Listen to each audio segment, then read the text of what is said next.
Good morning, this is the Kilted Blacksmith, and I'm coming to you from Dallas Heritage Village in Dallas, Texas. And I'm going to show you how I make a bottle opener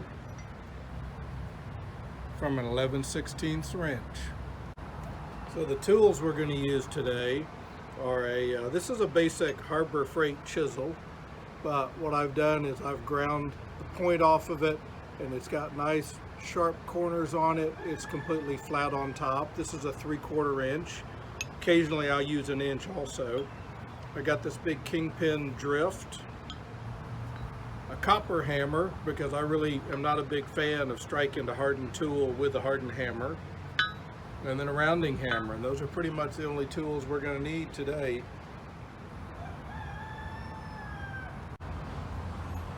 So for laying out where I like to drift the hole,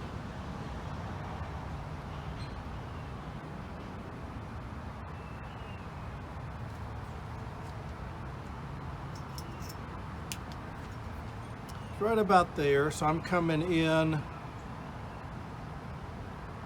it looks like about 3/16 to maybe a ½ an inch back from the tip. That's to give me enough room to give me support for the top part of the bottle opener.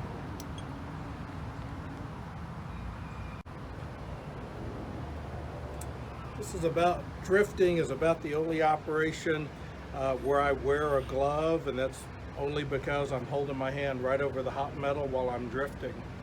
One of the things I want to tell you about that's kind of a rookie mistake is trying to hit the drift twice without checking and seeing what you're doing.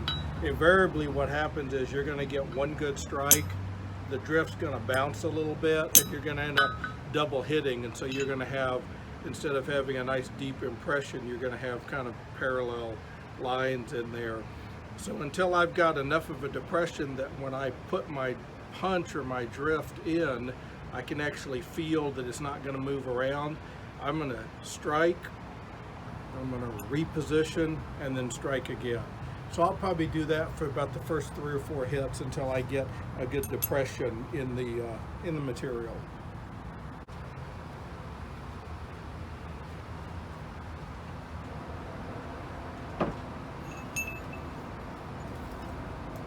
So I've got a nice orange heat on. I'm going to line up, give it one good punch, and then I'm going to line it up again.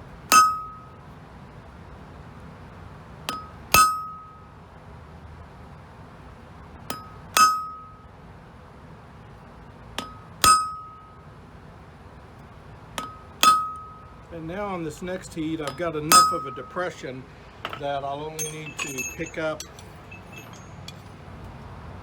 off of the work when I'm cooling off the tip of my punch.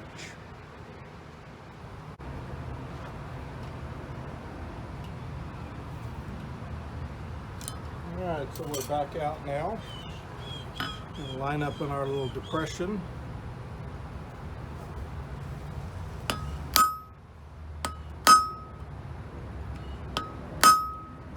Cool off our punch.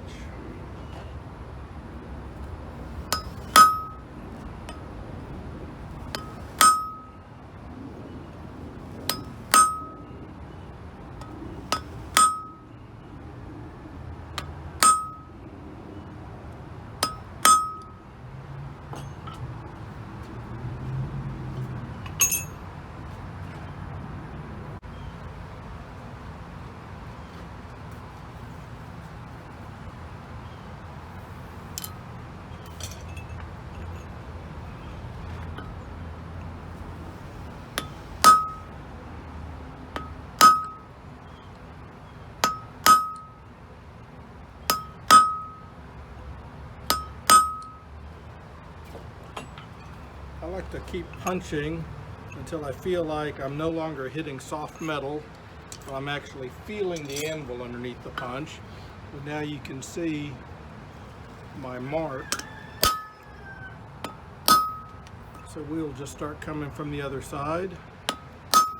Sometimes this will come out in a nice slug, and other times it'll get a little hinged off to one side. And if that's the case, no big deal. That's getting ready to punch right out. So I'm going to take it, lay it over the hardy hole.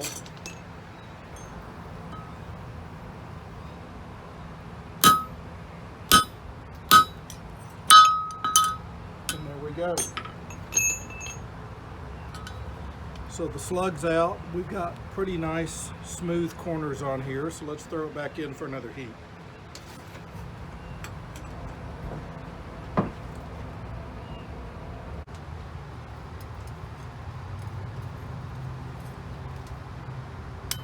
Alright, so now that our slug is completely out, I'm going to continue to use this same flat punch as a drift.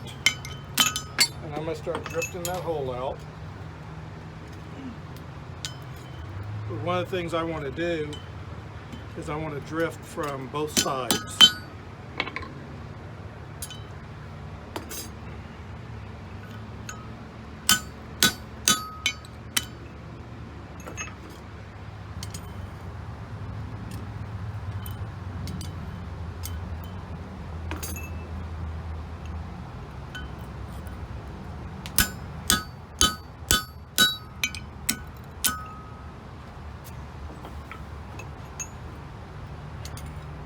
By drifting from both sides, I'll get clean edges on both sides. I won't have that little explosion blowout that you'll sometimes get, that's something that's just one more thing to have to clean up later on.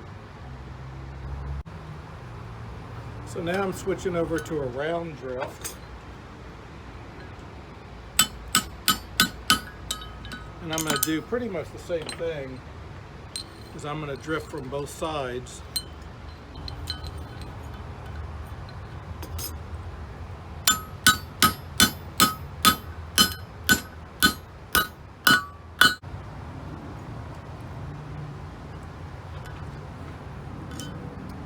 And on this heat, we should be able to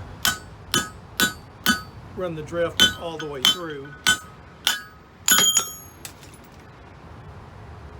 Watch out for flying hot metal.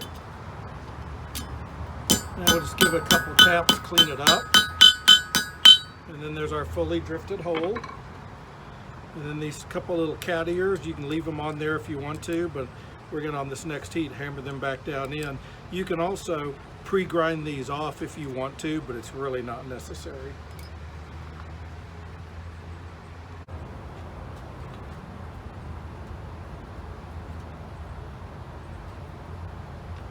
Alright, so we're going to go over to the horn of the anvil. We'll just start tapping those little cat ears in.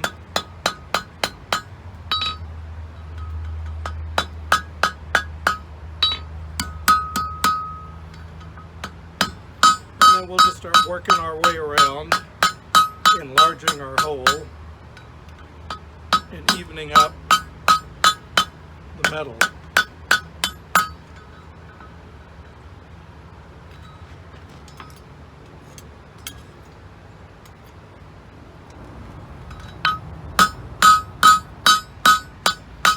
Be careful with the top. You don't want to hammer on the top too much and get it too thin.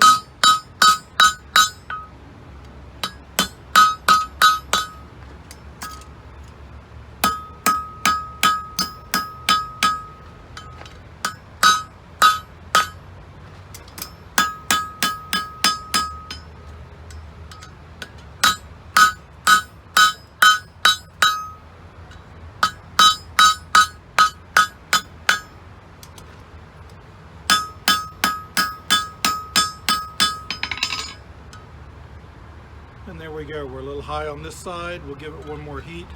See if we can bring that back in. Try and get everything looking nice and uniform.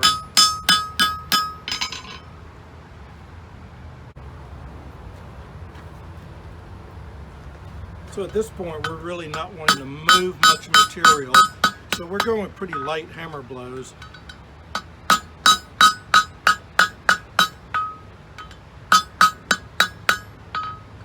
Just trying to even everything up a little bit.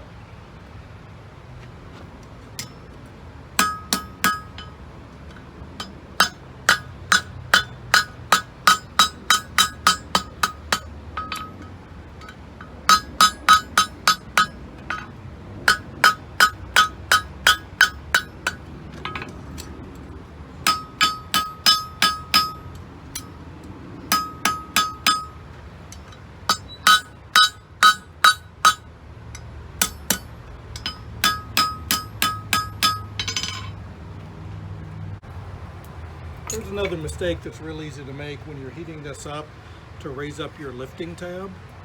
Be sure that you don't get this area too hot. It's real easy, especially if you're working with coal, to just burn that up before you get this hot enough. So you might be a good idea to flip your wrench around or whatever you're using for a bottle opener around the other direction, so you're heating up the part that's got the most mass, so we can get this hot enough to lift our tab without burning off our top up here.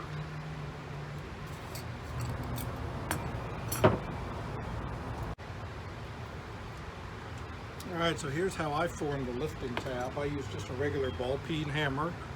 I've gone back to my copper hammer, so I'm not worrying about striking a hardened tool with another hardened tool. I'm going to start back just a little bit, maybe 3/8 of an inch back from the edge. And I'm just going to push that material up to make my little lifting tab for the bottle opener. And it doesn't have to be up very high. And then I'll kind of do a few lighter blows to pretty up this area right here.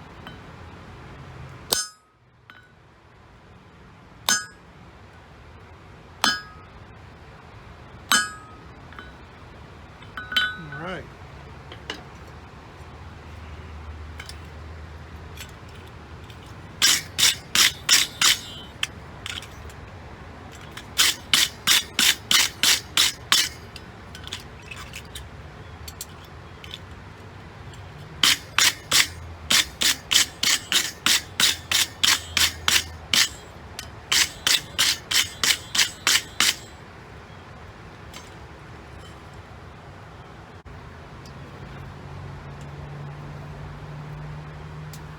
Alright, so we're finishing up now.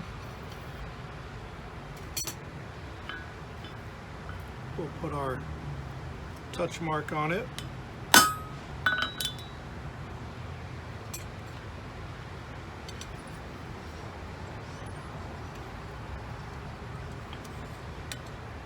Then we're just going to gently bring this in and flatten that top out just a little bit. You can just kind of eyeball it to see.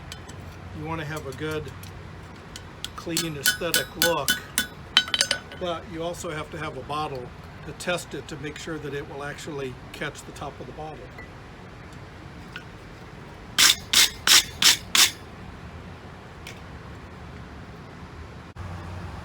So here's our finished product, an old 11/16 wrench into a cap lifter. And this same technique will work for any flat bar that's 1 inch wide by at least 1/4 of an inch thick, and also with railroad spikes, you can do the same technique with them. Be sure and like and subscribe, and thanks for watching. This is the Kilted Blacksmith.